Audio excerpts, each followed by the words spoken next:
ya ditanyakan. Jadi kita tidak mengulang-ulang, tetapi teman-teman bisa langsung bertanya ya. Oke ya, kita lanjutkan. Jadi tadi seperti video awal yang teman-teman tadi sudah lihat ya, ada cerita tentang bagaimana sih menaikkan hemoglobin ya. Jadi teman-teman, salah satu tugas dari kita para tenaga kesehatan adalah menjadi promotor kesehatan. Kaitannya di sini adalah kita bisa memberikan informasi kepada masyarakat bagaimana cara menjaga kesehatan dan terkait dengan hemoglobin, maka kita memberikan edukasi kepada masyarakat terkait dengan penyakit yang kita sebut dengan anemia. Ada yang menyebut anemia sebagai penyakit, ada yang menganggap bahwa anemia itu adalah sebuah kondisi di mana terkait dengan penyakit-penyakit lain ya. Jadi suatu keberuntungan kita semua bahwa teman-teman dari ATLM, analis kesehatan itu bisa memberikan pelayanan kesehatan ya di bidang laboratorium medik. Nah, kaitannya dengan anemia ini sendiri sebagai salah satu penyakit ataukah sindrom kelompok penyakit ya. Eh, ini sekarang menjadi urgensi. Kenapa? Karena pada penelitian-penelitian kasus anemia ini terkait dengan kemarin ada pandemi COVID itu kasusnya malah meningkat. Ya, satu bisa karena COVID-nya sendiri memang ada efek dampak kepada anemia, tetapi ada dampak ekonomi, kemudian kecukupan gizi yang berpengaruh terhadap apa? Berpengaruh terhadap asupan para anak-anak, termasuk adalah remaja putri dan ibu hamil. Nah, akibatnya apa? Terjadi peningkatan kasus anemia pada ibu hamil, kemudian bayinya juga anemia, anak-anak dengan anemia, dan kasusnya kemudian dikembangkan sekarang ada dengan keterkaitan dengan yang kita sebut dengan stunting. Teman-teman bahwa kita mengetahui bahwa stunting itu suatu kondisi yang tidak main-main. Jadi stunting sendiri itu jangan dianggap sebagai sebuah penyakit di mana cuman masalahnya dia pendek, jadi cebol ya, pendek. Jadi kalau kita memperhatikan generasi sekarang sama generasi lalu itu lebih tinggi-tinggi. Ada beberapa orang yang sangat ekstrim, dia bagus ya. Perkembangan tinggi badan itu mencerminkan status gizi secara jauh ya, secara periode yang panjang. Tetapi berat badan adalah periode pendek. Jadi kalau kamu bayangin sekarang lagi puasa, maka teman-teman berat badannya dengan mudah naik dan turun. Tapi tinggi badan ini mencerminkan ketercukupan gizi secara periode yang lebih panjang. Nah ini tadi stunting tidak hanya terkait dengan tadi anak-anak yang pendek, tetapi terjadi gangguan dari kognitif. Jadi kemampuan untuk belajarnya, pengetahuannya itu akan menurun, tidak lebih baik daripada anak-anak yang tidak stunting. Yang kedua, anak-anak dengan stunting ini tadi yang dilahirkan dari biasanya ibu-ibu dengan kondisi gizi yang buruk, mungkin dengan berat badan, dengan kondisi hemoglobin yang rendah, maka anak-anak stunting ini juga biasanya juga mengalami anemia dan terjadi tadi sudah diawali dengan kondisi kognitifnya, otaknya memang tidak berkembang secara optimal, ditambah dengan kondisi MHB yang rendah, anemia, maka ini akan memperparah. Nah, kedua yang menjadi masalah bahwa penyakit ini yang terkait dengan stunting ini kalau tidak diatasi, dia tidak hanya menjadi masalah hari ini, menjadi masalah dia selama masa kanak-kanaknya, tetapi menjadi masalahnya di kemudian hari, teman-teman. Jadi kalau teman-teman mencermati bahwa stunting itu di ke depan, di kemudian hari akan menjadi penyakit-penyakit metabolik. Jadi ternyata kita di generasi emas itu di tahun 2045 kita dihadapkan pada generasi di mana penyakit apa saja misalnya dari hipertensi, obesitas, kemudian diabetes mellitus itu meningkat. Nah, ini kita akan berhadapan dengan tantangan seperti itu. Karena teman-teman menjadi sebagai seorang tenaga kesehatan juga, maka kita punya peran yang sama ya dalam kaitannya memberikan edukasi kepada masyarakat ya. Jadi gimana tadi seperti video yang kita sudah putar tadi bahwa ada edukasi bagaimana caranya supaya menaikkan HB dengan makanan yang mungkin sangat sederhana, buah pit, tomat, kemudian apel, mungkin bisa kita tambahkan jeruk, kita menghindari teh dan seterusnya. Nah, hari ini kita akan bicara tentang hemoglobin. Ya, jadi kalau hemoglobin itu dibayangkan sebagai sebuah protein. Ya, protein khususnya dia pada ada sel darah merah. Jadi hemoglobin itu hanya pada sel darah merah atau yang kita sebut dengan eritrosit. Dan fungsi utama eritrosit terkait dengan tadi hemoglobin, kaitannya adalah oksigenasi jaringan. Jadi di sini adalah transfer O2 dan CO2. Kemudian yang berikutnya adalah hemoglobin ini bahwa pada setiap sel darah merah memiliki 640 juta molekul hemoglobin. Teman-teman, ini yang kita pahami pada kondisi di mana anemia, kita salah satu parameter yang kita pakai adalah hemoglobin. Jadi kalau kamu punya daftar atau pemeriksaan darah rutin atau darah lengkap, maka teman-teman untuk tahu pertama anemia tidak perlu menyebutkan jumlah eritrosit atau menyebutkan hematokrit, tapi teman-teman menyebutkan yang pertama adalah cek dulu adalah kadar hemoglobin. Kalau hemoglobinnya di bawah nilai rujukan, ya pada wanita di bawah 12, pada laki-laki di bawah 13, pada wanita hamil di bawah 11, maka kita sebut pasien itu menderita anemia, ya. Jadi apakah itu tadi kembali kepada hemoglobin sebagai protein penyusun sel darah merah? Maka sebetulnya kalau teman-teman mengingat kemarin ya ada hematopoiesis ya. Jadi sintesis hemoglobin itu tidak pada fase awalnya di mana dari eritroblas, tetapi pada fase normoblas. Teman-teman kalau mengingat ada kata normoblas polikromatik. Nah, di sini warna yang pertamanya biru dari sel-sel yang sangat muda akan berubah menjadi warna yang kemerahan karena kehadirannya dari hemoglobin. Nah, kemudian yang kedua, hemoglobin itu kalau ditanya dari apa sih hem dan globin. Jadi tadi kenapa pesannya adalah besi dan kemudian ada asam amino dari protein nabati, misalnya ada tahu tempe, tapi di satu sisi juga kita membutuhkan daging merah yang dari hewani sebagai sumber protein. Di satu sisi tadi teman-teman juga melihat bahwa hem itu tadi besi bisa diperoleh misalnya dari bayam tadi ya, ceritanya supaya jadi Popeye ya. Selain itu, hem tadi besi juga bisa diperoleh dari daging merah. Jadi daging merah ini konsumsi yang luar biasa. Dan sayangnya cuma bahwa konsumsi daging merah ini untuk orang Indonesia sendiri masih agak kurang ya. Jadi kalau kita perhatikan pas Idul Adha, nah bahwa itu adalah masa di mana ketercukupan adanya tadi daging merah itu baru ada pada menu harian pada sebagian besar masyarakat Indonesia. Selain itu enggak. Nah, akibatnya kalau hanya khususnya pada anak-anak sendiri itu nggak bisa kita kasih bagaimana cara meningkatkan hemoglobin. Ini anak saya anemia. Oh ya Bu, dikasih makan aja bayam kangkung gitu ya, yang hijau-hijau gitu ya. Nah, seperti kita ketahui bahwa bayam kangkung itu banyak mengandung apa? Serat. Jadi kalau untuk anak-anak sendiri menjadi tidak ideal karena apa? Dia sudah penuh sendiri dengan serat dan akhirnya apa? Asupannya malah berkurang. Jadi kalau untuk anak kecil bagaimana asupannya? Kita harus cukupkan dari tadi kebutuhan protein hewani ya, bisa dari telur, bisa dari tadi daging merah ya. Nah, ini tadi yang Ibu ceritakan. Jadi eritropoiesis atau yang bagian dari hematopoiesis pembentukan sel darah merah maka pada orang dewasa ada di sumsum tulang ya. Dari multipotent hemopoietik, kemudian dari seri mieloid progenitor, ingat ya ada dua saja, mieloid dan limfoid. Jadi eritrosit ini dari seri mieloid dan kemudian membentuk ini adalah proeritroblast. Basofilik ini bahasanya bisa macam-macam ya, ada yang pakai rubrisit, metarubrisit ya, tapi yang ini bahasanya menggunakan yang ini ya. Proeritroblast, kemudian basofilik, ini masih ya, kemudian polikromatik, teman-teman bilang ada kata polikromatik. Nah, ini di sini mulai adanya kehadiran siapa? Adanya kehadiran hemoglobin.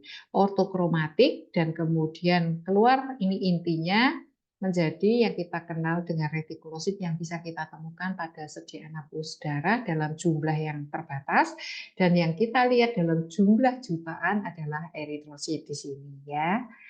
Kemudian hemoglobin tadi satu molekulnya terdiri ada hem dan globin, ada 4 gugus ya, 4 gugus dari hem dan kemudian ada 1 gugus dari globin ya. Satu gugus globin terdiri dari 2 pasang rantai polipeptida. Teman-teman tadi coba lihat ini di sini adalah gambaran struktur hemoglobin yang pada dewasa ya. Jadi teman-teman bisa melihat di sini, ini globin ini terdiri dari alfa dan beta. Jadi tadi dua pasang rantai polipeptida. Jadi sini alfa, alfa, kemudian di sini beta dan beta. Kemudian gugus hemnya tadi Fe-nya 1, 2, 3, dan 4. Nah, teman-teman ini menggambarkan tadi bahwa hemoglobin itu kalau mau menaikkan tidak hanya dari besi saja, tetapi dibutuhkan juga asam amino membentuk globinnya tadi ya. Nah, sintesis hemoglobin tadi diproduksi pada dua sisi berbeda pada sel darah merah. Seperti kita ketahui bahwa teman-teman sebuah sel itu kan banyak mengandung organel sel. Ada yang punya inti, ada yang tidak punya inti. Nah, contohnya tidak punya inti ini adalah si eritrosit ya. Eritrosit ini nggak punya inti, tetapi dia masih punya organel sel yang lain. Jadi kalau ditanya sama Bu Lucy, untuk pembentukan hemoglobin, hemnya itu dikerjakan di mana ya? Produksinya di mana? Jadi kita ketahui ini ada organel sel yang terkait dengan respirasi sel, yang kita sebut dengan mitokondria. Jadi di sini hem itu dibentuk dari ini protoporfirin ya dan Fe membentuk hem ya, dan hem yang dikeluarkan akan bergabung dari alfa beta yang membentuk rantai globin yang diproduksi ada di organel sel yang berbeda namanya ribosom. Jadi ada ribosom, ada mitokondria, dan mereka bekerja sama membentuk yang kita sebut tadi dengan hemoglobin. Nah, teman-teman, sebetulnya hemoglobin ini sudah ada cetakannya. Jadi maksudnya begini, sebetulnya pada aslinya, apakah ada toh Bu orang yang dengan kelainan hemoglobin? Ada. Jadi teman-teman, kalau kita selama ini mengukur orang itu ngertinya hemoglobin itu kadarnya 10, 11, 12, 13, 16, 17, itu hanya adalah secara kuantitatif. Kita ukur ada hemoglobin secara kuantitatif. Tetapi teman-teman sebetulnya masih bisa menilai hemoglobin ini dari segi kualitas atau kualitatif. Nah, di sini bisa kita lihat itu perjalanannya dari pembentukan globinnya sendiri. Jadi, seperti penyakit talasemia itu ternyata ada hemoglobinopati kita sebutnya. Kenapa? Ternyata dia ada gangguan dari globin. Nah, kita lihat. Nah, yang nyetak itu siapa toh? Jadi seperti kita ketahui bahwa manusia itu punya berapa pasang kromosom ya? Masih ingat? Ada berapa? 22 ditambah 1 pasang ya. Jadi ada 22 pasang otosom dan 1 pasang seks kromosom. Nah, pada kromosom yang ke-16 dan kromosom 11 ini tuh dia menjadi apa namanya? Dia yang mengkode ya. Jadi mengkode adanya bentukan dari hemoglobin. Nah, ini contohnya seperti pada hemoglobin pada saat embrio ada Gower 1, Gower 2 dan Portland ya. Di sini ada alfa dan delta ya, ini ya delta ya. Ya, ini akan membentuk hemoglobin embrio. Nah, di satu sisi dalam perjalanannya, kemudian kromosom 11 ini akan setting ya. Di sini ada beta ya, kemudian ada gamma ya, kemudian di sini juga alfa, gamma ya, kemudian alfa, delta, di sini delta ya, betul ya. Ini apa ya? Epsilon ya. Nah, ya kemudian yang di satu sisi ini yang kita harapkan ini yang berkembang dan ini menjadi mayoritas hemoglobin pada saat dewasa, yaitu adalah HbA ya, yang terangkai dari rantai alfa dan beta. Sedangkan dalam jumlah sedikit ada HbA2 yang terangkai dari alfa dan delta. Ada HbF sedikit lagi dalam bentukan rantainya adalah alfa dan gamma ya. Jadi kalau pada janin pada bayi baru lahir kemungkinan masih fetus ini HbF-nya mungkin masih kita temukan dalam jumlah yang cukup banyak. Tetapi pada saat perkembangan menjadi anak ya di atas 2 tahun, maka harusnya kondisi yang ideal adalah ini. Jadi kalau ini kita dapatkan dengan HbF masih banyak, nah ini kita curiga ada hemoglobinopati. Jadi ini tadi ya gambarannya Gower 1, Portland, kemudian HbF dan Hb adult ya. Ya, ini ada kodenya ya. Jadi ini kodenya. Oh, zeta ya ini. Zeta kemudian ada sama zeta sama epsilon, betul ya. Zeta sama epsilon, kemudian alfa dan epsilon ya. Jadi teman-teman ini ada codingnya ya. Nah ini tadi gambarannya. Jadi kalau masih ingat ditanya tadi ya di kuis, pembentukan sel darah, itu ada di mana? Hematopoiesis itu ada di mana? Pada pertama terjadi di yolk. Pada fase berikutnya pada liver dan limpa. Pada fase bayi, ya 7 bulan, bayi, anak, dewasa, tua, maka yang terjadi hematopoiesis ada di bone marrow atau sumsum tulang. Nah, teman-teman bisa melihat pada fase prenatal, jadi ini sebelum lahir kita sebut dengan embrio dan janin, teman-teman pada 0-6 minggu, kemudian ada 6-18 minggu dan seterusnya, maka tadi ya ada tadi epsilon dan zeta, kemudian dalam perjalanan 6 minggu saja fase embrio lewat, masa fetus, maka ini alfa dan gamma membentuk HbF.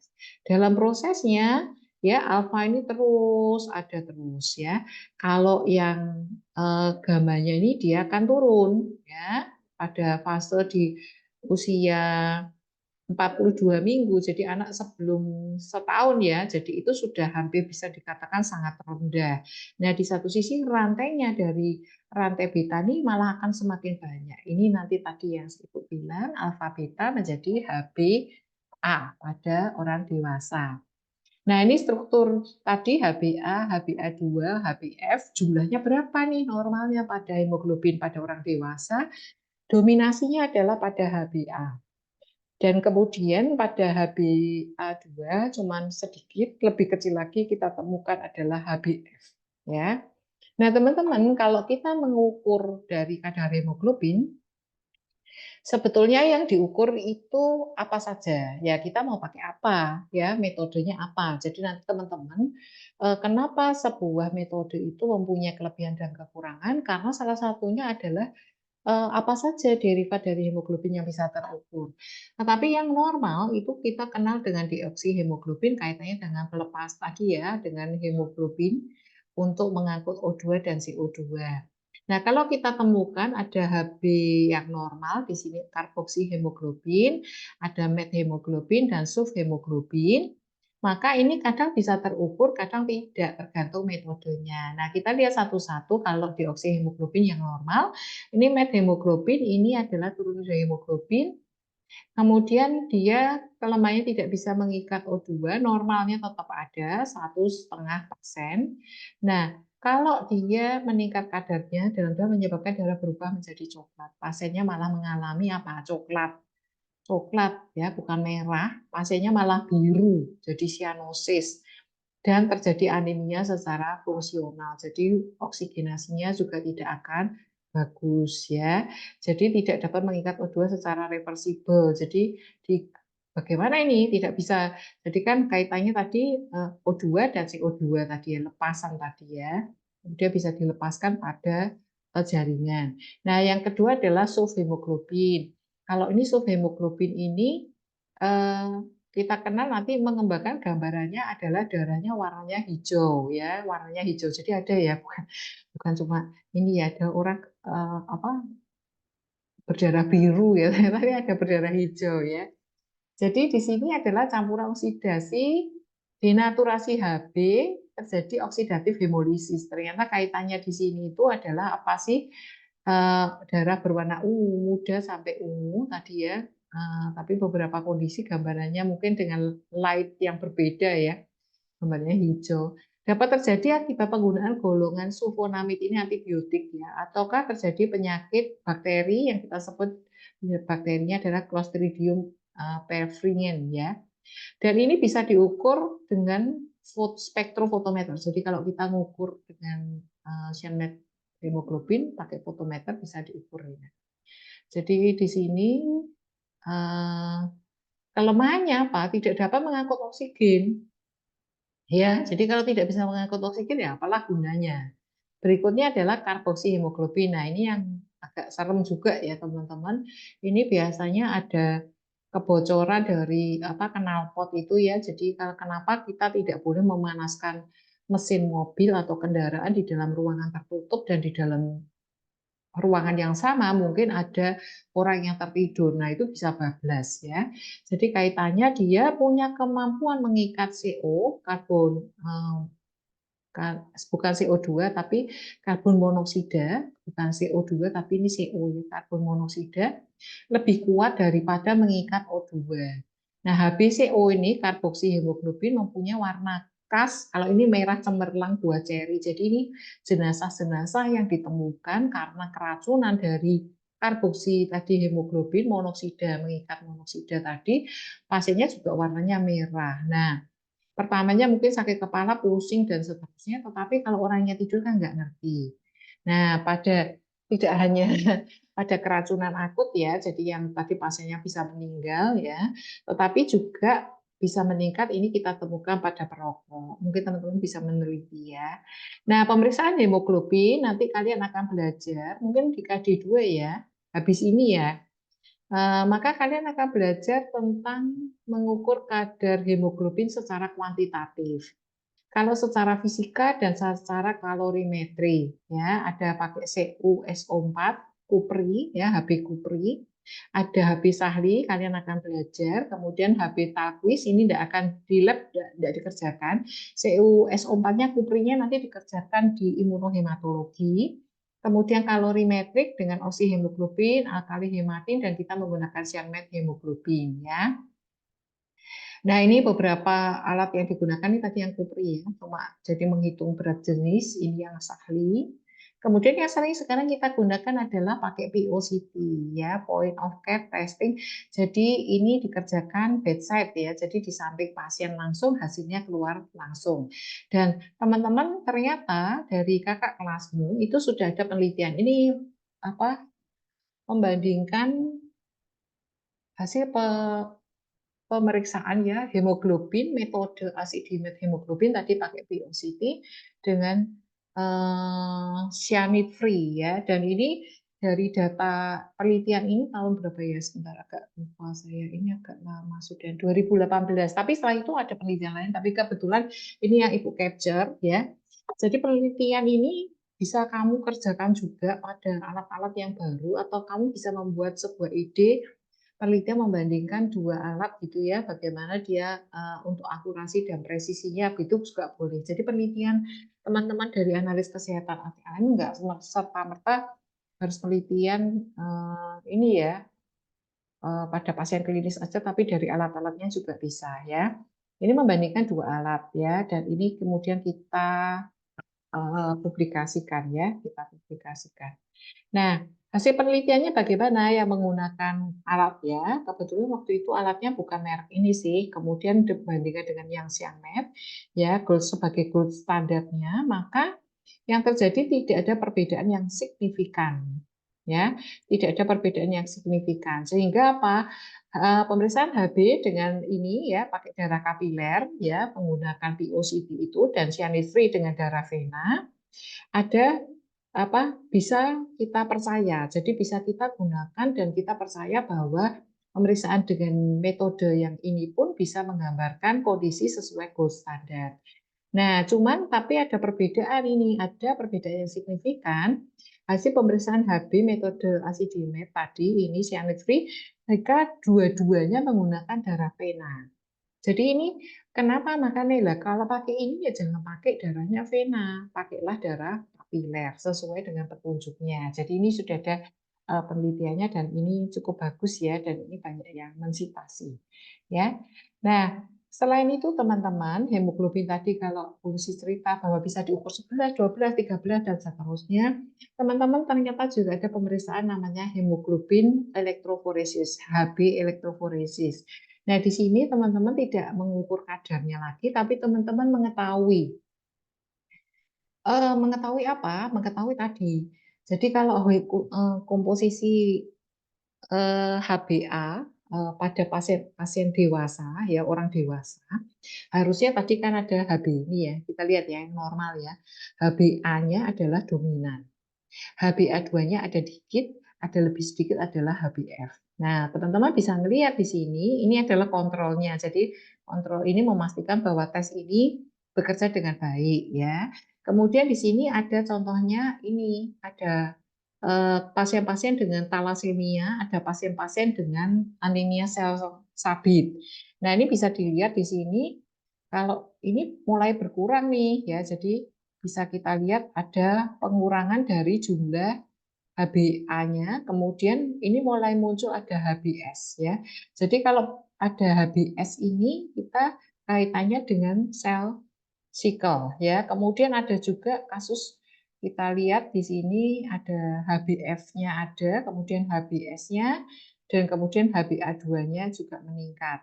Nah, ini gambaran-gambaran ini menjadikan analisis. Nah, kalau tadi menggunakan ini tadi elektroforesis, di sini ada menggunakan HPLC. Ini juga bisa dilihat ya. Di sini ada HbA-nya mana? HbA, HbA2, HbA-nya ini di sini ya. HbA-nya di sini. Nah, teman-teman ini juga ada yang bisa kita lihat. Di sini ada HbA1c sekarang yang menjadi sebuah parameter pemeriksaan dari pasien-pasien dengan diabetes mellitus. Nah, ini menjadi pengembangannya ternyata bisa ya juga dikembangkan bahwa pemeriksaan itu HbA1c di dalam sel darah ini, sel darah merah ini merekam kadar gula selama 3 bulan. Ini gambarannya ya. Nah, pada tadi kalau sudah pada kuali, kemudian ini kuanti. Nah, nanti teman-teman akan belajar lebih detail tentang Habis Sahli ya. Ini karena mata meter ya. Jadi mata meter itu yang bisa mengukur adalah mata kita tergantung cahaya, kemudian tergantung alatnya ini masih sudah lama atau sudah masih baru atau sudah lama, atau misalnya pembuatannya dari produksinya mana, terstandar atau tidak, kemudian dia dalam perawatannya mungkin bagus atau tidak, terpapar matahari atau tidak, kena benda-benda bahan-bahan kimia pencucian atau tidak, maka nanti teman-teman bisa melihat banyak sekali kesalahan yang bisa terjadi pada habis sahli. 20-30%. Alhasil apa? Alat ini nggak bisa dipercaya dan tidak bisa kita gunakan bersamaan dengan untuk pengukuran indeks eritrosit ya. Nah, kemudian kita punya yang gold standar, kita pakai fotometer, maka di sini semuanya bisa dikonversi. Tadi ada apa tadi misalnya karboksi, ada MET, tapi kecuali sulf hemoglobin tidak bisa ya. Nah, ini ada kelemahannya lagi nih ternyata. Jadi kalau di sini Cyanmed itu tadi bahannya adalah larutan reagennya grafin itu mengandung sianida. Kamu jangan lupa bahwa kopi sianida. Jadi kalau teman-teman lagi nge-lab jangan main-main ya. Bahwa reagen itu kadang bisa bersifat toksik. Namun beberapa sudah dikembangkan cyanide free. Jadi tidak lagi mengandung sianida supaya lebih aman. Nah, kesalahan visual bisa dihindarkan harapannya karena ini mengukurnya pakai fotometer. Jadi tidak pakai mata meter. Tapi di satu sisi kalau teman-teman tegangan listriknya nggak bagus, lampunya nggak bagus ya, maksudnya tidak sesuai atau panjang gelombangnya setelahnya tidak sesuai, maka yang terjadi apa? Nanti alat ini juga akan mengukur dengan salah. Ya, selain nanti ada di sini cara kalian pipetasi, kemudian dari memasukkan menghomogenkan sampel, kemudian masa inkubasi jika tidak dilakukan secara prosedural, maka juga hasilnya juga tidak valid. Maka sebagus apapun sebuah metode, tetap kita harus memperhatikan beberapa langkah-langkah kita, bahkan dari pengambilan sampel sampai kepada nanti hasilnya. Ya. Nah, kerugiannya ini tadi dari Cyanmed. Nah, teman-teman di sini juga ada tadi ya tampilan dari Biomedica tadi dari ininya ya apa namanya ini jurnalnya dan teman-teman jurnal ini adalah jurnalnya dari Fakultas Ilmu Kesehatan USB. Jadi ini jurnal ini teman-teman juga ini akreditasinya bagus ya Sinta 3. Jadi nanti kalau teman-teman mau publikasi bisa menghubungi Pak Dian Kresna ya untuk kaitannya dengan jurnal Biomedica ya.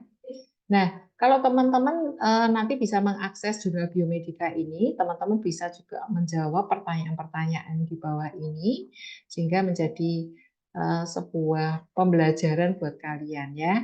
Oke, saya kira itu yang bisa saya sampaikan pada pertemuan pagi hari ini. Mungkin ada pertanyaan dulu, boleh silakan. Wah, ini seru ya. Kayaknya saya pengen mengcapture kalian. Boleh kita foto bersama ya? Oke. Ada Niki, ada Danu, halo Nathan. Yang lain mana? Halo Leoni. Tadi si Umi mana ya? Kok saya belum lihat Umi lagi mana toh? Itu Martin. Halo Martin. Nilaimu bagus, belajarnya lebih kenceng lagi ya. Nice, nice result ya. Oke, kita foto ya. 1, 2, 3. Jangan mukanya ditutupin. Oh, ini ada. Ini aktivator. Oke, oke. Saya simpan. Mana ya? Oke. Ada pertanyaan nggak, teman-teman? Ada pertanyaan nggak? Suruh tanya yo angel ya. Suruh jawab yo angel. Nah, terus pilih. Gimana? Nanti belajarnya lebih kenceng ya. Nilainya masuk segitu udah puas ya. Saya kira itu ya. Nathan mau tanya, yuk boleh Nathan kesempatan bertanya. Sambil Aduh, saya aduh, buka. Eh? Udah ada tidak apa. pertanyaan? Jelas sekali Bu materi yang disampaikan.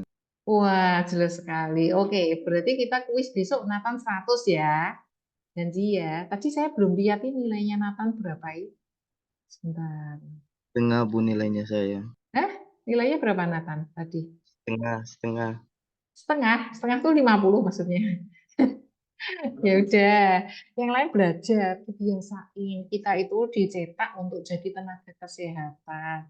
Masa tenaga kesehatan Indonesia nggak bagus-bagus, malu lah ya. Jadi harus belajarnya lebih rajin, tidak boleh malas ya.